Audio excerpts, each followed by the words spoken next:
What to read this Halloween and beyond? Looking for a literary scare? Neil McRobert picks the must-read horror titles of the year so far.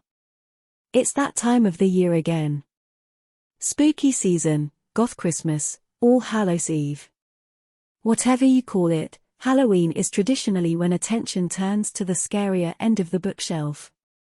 For horror fans, it's a period of fun and frustration. On the one hand, our genre gets its moment to shine darkly. On the other, we have to keep screaming that great horror is out there all year round. 2022 has been a particularly good vintage. In the case of Wilkes' All the White Spaces, Titan Books £8.99, and Thomas Olde Heuvelt's Echo, Hodder £9.99, icy shudders are delivered through hauntings at the Earth's coldest extremities. Olde Heuvelt injects his own mountaineering experience into the story of a mysterious Alpine summit and the creepy influence it exerts over those who climb it, and Echo contains possibly the most frightening prologue ever written. Wilkes' Doorstopper goes even colder, accompanying a team of southbound polar adventurers in the waning years of the golden age of exploration. What awaits them in Antarctic wastes is far from friendly, but inhuman hostility plays second fiddle to the grim, gruesome toil of life on ship and ice. All the White Spaces treads in the footprints of Dan Simmons' The Terror, but it takes its own ice axe to the fantasies of empire and masculinity that underpin this type of adventure story. Meanwhile, Malcolm Devlin's And Then I Woke Up, St. Martin's Press £10.99, is a narrow nightmare of a novella.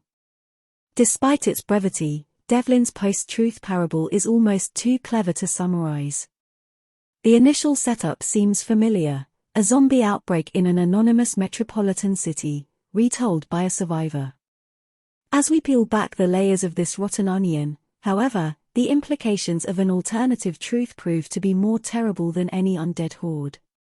Already pitch dark, the book accrues awful weight in the wake of COVID denial and political lies. A literary machine. Stephen King. Where to start with? Stephen King. Jason Reculac's Hidden Pictures, Little, Brown £14.99, is a lot more fun.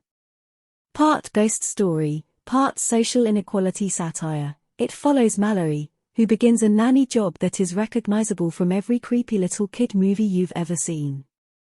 The kid in question, Teddy, loves to draw, and his efforts are reproduced alongside Reculac's easygoing prose.